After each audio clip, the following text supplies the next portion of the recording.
talked about it this week. A new lawsuit's been filed regarding the fire at DIA last month on this American Airlines plane that was having engine issues. It diverted to DIA, then caught fire on the ground.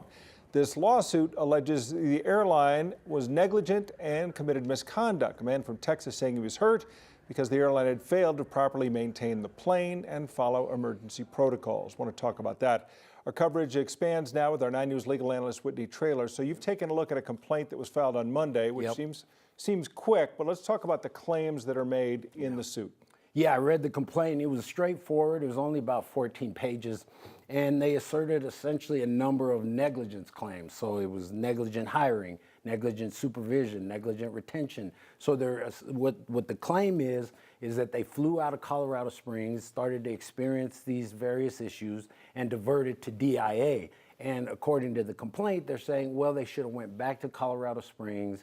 They're also saying they didn't declare an emergency.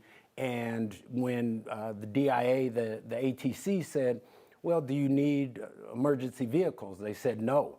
And so they landed, taxied for 8 minutes, and then when they got to the gate is when the fire started. And well, let me just push this a little bit here, because the NTSB will investigate this, and it will take them months to come to conclusions about what did and didn't happen. This lawsuit is making suppositions, or do they already know all of the stuff that they're alleging in the complaint? That's a good question. They know what they're alleging. They're saying, hey, these are the facts. Whether or not it is actually negligence will have to be determined, and there'll be a lot of investigation. But there's a fairly straightforward argument that, well, without some sort of negligence, this wouldn't have happened. In other words, somebody did something wrong. And they're also seeming to blame the crew and the decision making in terms of not having fire rescue there. And he went out the back, slid out, and was just feet from the fire and the fire retardant, and that's what got into his lungs and caused the damages. Yeah, and he is talking about this, and others are going to talk about emotional damage and everything else.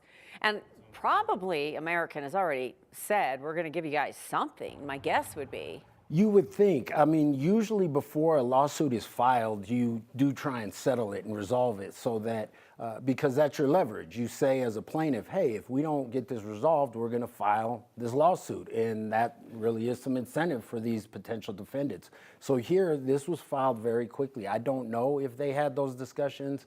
I would be somewhat surprised, but it's possible. And they said, all right, we came to an impasse. And why in Denver District Court versus federal court? Right, that's a good question. So a lot of times those decisions, whether you go to state court or federal court, are based on it's forum shopping, if you will. Because in federal court, your jury is taken from the entire state. When you filed in Denver District Court, your jury's only going to be from Denver. And so the plaintiff's attorneys must have thought, well, I think we have a better shot with this Denver jury than we would with a statewide jury. Also, a lot of people feel like going into state court is a little bit easier. It's sometimes quicker. The cases don't get dismissed as much. So there's a number of factors that go into the decision. Has American Airlines commented on this suit? It's obviously for them premature, or would seem premature, to be responding without a full report on what did and didn't happen.